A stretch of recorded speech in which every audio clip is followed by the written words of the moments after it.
Judgment in the appeal, Barts and the London NHS Trust against Verma. The judgment in this case will be delivered by Lord Carnworth. Dr. Verma is a doctor specialising in oral and maxillofacial surgery.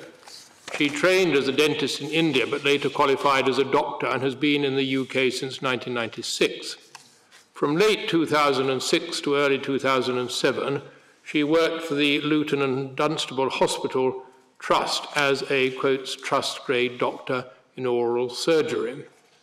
Under the NHS terms and conditions, that post was in the lowest pay grade of hospital practitioner, the pay for which was determined on the basis of the number of sessions worked, with a maximum of 5 sessions per week, the full-time equivalent being 11 sessions. She was subsequently employed by the Respondent NHS Trust as a, quotes, Foundation Year 1 pre-registration house officer, which was a full-time training position.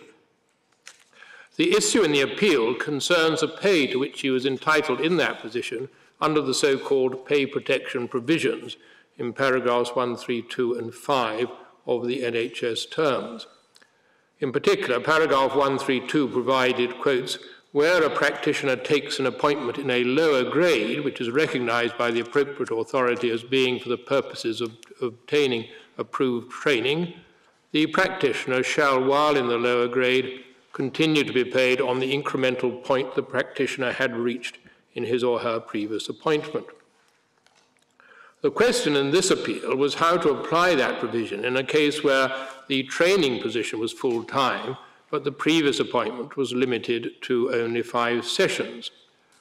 Dr. Verma argued that she was entitled for every hour worked in the training post to the basic hourly rate which she had received in her previous position.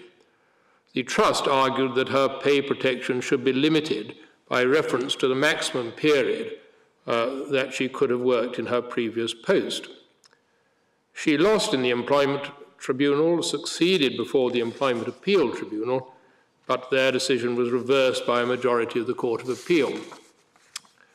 The Supreme Court unanimously allows the appeal and restores the order of the Employment Appeal Tribunal. The obscurity of the provision is evident from the differences of view among the expert judges who have considered it. Fortunately, it seems the circumstances of this case are very unusual. In accordance with ordinary principles, the answer must be found by examining the words used and giving them their ordinary meaning in their contractual context. In paragraph 132, the incremental point must be taken as a reference to the relevant point in the scale for the practitioner's grade as shown in the pay circular.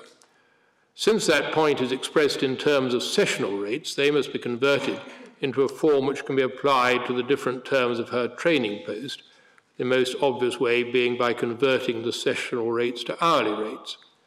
It may be counterintuitive, as the Court of Appeal said, that those rates should not be limited in some way by reference to the number of sessions which were or could have been worked in the former post. But there is nothing in the wording of the relevant paragraphs to support such a limitation. On the other hand, there are specific exceptions relating to part-time medical and dental officers, which make it more difficult to imply some other unspoken limitation in relation to the present case.